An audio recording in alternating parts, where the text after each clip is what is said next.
Hello everyone. These days we are doing accounting for partnership firm fundamentals. So today I am going to tell you about how to make capital accounts. ठीक है, तो generally हम capital accounts है it can be made in two, it can be of two types.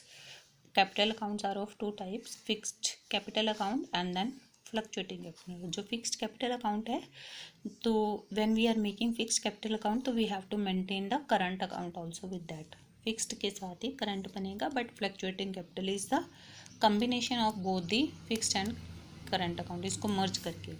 तो let's see pro forma of the capital account when the capital is fixed. जब हम fixed capital account में बनाएंगे तो कैसे बनता है फिक्स्ड कैपिटल अकाउंट पार्टनर का.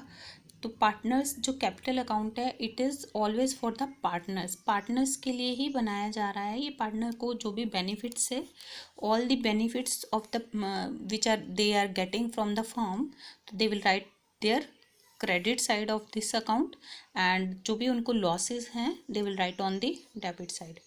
पर जब हम फिक्स्ड कैपिटल ले रहे हैं तो फिक्स्ड कैपिटल मतलब कि उनकी स्टार्टिंग में अगर 10 लाख थे कैपिटल, तो वो लास्ट में भी 10 लाख ही रहेगी. मतलब जो बैलेंस बीडी है और सीडी है, they it is always equally same. ये हमेशा सेम ही होते हैं अनटिल यहाँ पे जब तक कि हमने कोई और नई कैश हमने और नई कैपिटल नहीं लगाई है. तो it is always having the credit balance means कि credit side is always more than the debit side. तो ये कैपिटल अकाउंट का हमेशा क्रेडिट बैलेंस ही होता है. सो यहाँ पे हम लिखेंगे बैलेंस बीडी. जो ओपनिंग बैलेंस है, BD means opening and CD means closing. CD मतलब क्लोजिंग बैलेंस, सी से you can remember it. C मतलब क्लोजिंग बैलेंस. ओके, तो ओपनिंग बैलेंस यहाँ पे here you will write down opening balance, and then if you have introduce any other capital in that firm, अगर किसी partner ने, तो वो हम that we will write here, और फिर हम इसका टोटल करेंगे and which side is more this will always be more, है ना. तो फिर हम इसको we will write here as a C D, और यहाँ पे सेम रखेंगे. Then current account, current partner के करंट अकाउंट में व्हाट वी विल मेक, जो पार्टनर की कैपिटल अकाउंट तो सेम रहेगा, है ना. It will not be fluctuating, it is fixed. पर करंट में हम उसके सारे जितने भी चेंजेस आए हैं, उसको जो भी बेनिफिट्स हुए हैं पार्टनर्स को, पार्टनर्स को जो भी बेनिफिट होते हैं, जैसे उसको इंटरेस्ट मिलता है अपनी कैपिटल के ऊपर, जो उनको कोई सैलरी मिल रही है, कमीशन मिल रहा है, या कोई रिजर्व मिल रहे हैं, या कोई और प्रॉफिट है जो उनको profit and loss appropriation account से मिल रहे हैं, तो that we will write on the credit side, and this is the balance BD. ये करंट अकाउंट का बैलेंस अगर दिया हुआ है तो that we will write here. ठीक है, क्रेडिट बैलेंस दिया हुआ है तो वी विल इसको सबको हम टोटल करेंगे and then we will write here. अगर ये डेबिट साइड से ज़्यादा है then we will write here. Now partner की डेबिट साइड मतलब उसको लॉस है, क्रेडिट मतलब उसको बेनिफिट है. ठीक है, अब ड्राइंग है, उसने अपना पैसा निकाला है पार्टनर फर्म से, तो it is a loss for him, तो वो उसकी कैपिटल कम हो जाएगी. तो यहाँ पे डेबिट साइड में, और इंटरेस्ट ऑन ड्राइंग मतलब उसकी ड्राइंग के ऊपर इंटरेस्ट लग रहा है तो वो उसको फर्म को देना पड़ेगा, तो that is also a loss for him. तो वो उसकी कैपिटल कम हो जाएगी यहाँ पे. एंड देन लॉस जो है profit and loss appropriation account से अगर हमें कोई लॉस हो रहा है तो that we also write here on the debit side of the partners current account. Then जो लेफ्ट होगा वो हम बैलेंस सी डी में करेंगे, closing balance, then we will do this.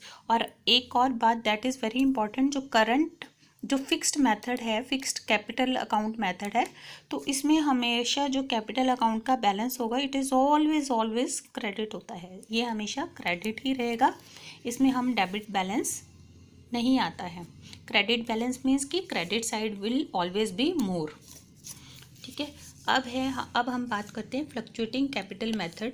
Fluctuating capital method is nothing, वो इन दोनों को if we merge both the accounts तो हम एक फ्लक्चुएटिंग कैपिटल मेथड बनाते हैं. एज अ नेम सजेस्ट कि इसमें जो है कैपिटल हमारी फ्लक्चुएट होती रह रही है. इसमें हमारी फिक्स थी कैपिटल, यहाँ पे हमारी फिक्स ही आ रही थी ऑलमोस्ट. ठीक है, अगर हमने कोई नई कैपिटल नहीं इंट्रोड्यूस करते तो it will be always same. ठीक है, बट फ्लक्चुएटिंग कैपिटल मेथड में यू कैन सी यहाँ पे हमने बैलेंस BT लिखा है जो आपको बुक में दिया होगा।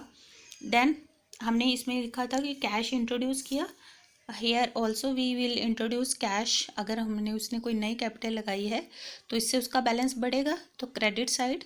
अगर उसने फिर इंटरेस्ट ऑन कैपिटल, ये देखो interest on capital, salary, reserve, profit, तो these 4 things I have written here also, interest on capital, salary, commission, reserve और प्रॉफिट। ठीक है, ये प्रॉफिट कौन सा है, profit and loss appropriation account का, and this will always be in the old profit sharing ratio.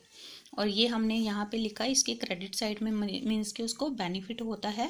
And then यहाँ पे ड्राइंग, इंटरेस्ट ऑन ड्राइंग, और लॉस है कोई, वो कहाँ से, हमें प्रॉफिट एंड लॉस एप्रोप्रिएशन से, और ये आ जाएगा आफ्टर दैट।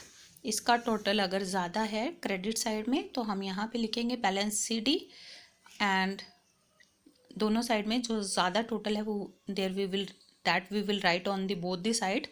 ठीक है, और ये क्या है, fluctuated method means this is the merging of this 2 accounts. ठीक है, फिक्स्ड कैपिटल अकाउंट और उसके करंट अकाउंट को मिक्स करके हमने बनाया है फ्लक्चुएटिंग मेथड, और वो पार्टनर कैपिटल। ज़्यादातर ऑलमोस्ट जनरली हम we use this kind of method. इस तरीके से हम पार्टनर कैपिटल अकाउंट बनाते हैं, क्योंकि दो नहीं बनाते तो we generally make this kind of method. ठीक है, but this is very important information for you कि इसका बैलेंस जो है वो डेबिट भी हो सकता है, क्रेडिट भी हो सकता है। सपोज उसके ड्राइंग्स ज़्यादा हैं और उसने इंटरेस्ट ऑन ड्राइंग ज़्यादा पड़ रहा है, उसको लॉस ज़्यादा है, और ये वाली साइड आपके ज़्यादा आ गई, तो then we will write balance CD here. तो इट मीन्स कि ये डेबिट बैलेंस भी हो सकता है, it can be credit balance also.